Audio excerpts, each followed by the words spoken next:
कौवा था जिसे बहुत ज़्यादा प्यास लगी और उसने पानी की तलाश में जब उड़ना शुरू किया तो एक घर के पास पहुंचा।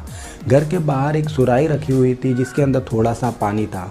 उसने उस सुराही में चोंच डालकर ये कोशिश करी कि पानी पी ले, लेकिन पानी नीचे था, इस वजह से वो पानी नहीं पी पाया। तभी उसको एक आइडिया आया और उसने आसपास पड़े हुए कंकरों को धीरे धीरे करके उस सुराही में डालना शुरू कर दिया। कुछ देर बाद कंकर नीचे बैठ गए और पानी ऊपर आ गया, जिसकी वजह से उसने आराम से पानी पी लिया और झट से वहाँ से उड़ गया। इस स्टोरी का मुद्दा ये था कि अगर आपको कोई लक्ष्य हासिल करना है, कोई मकसद को पाना है, तो आपको हार्ड वर्क करना होगा। आपको लगातार मेहनत करनी होगी और कोशिश जारी रखनी होगी, जिसके बाद आपको अपना फल मिलेगा। लेकिन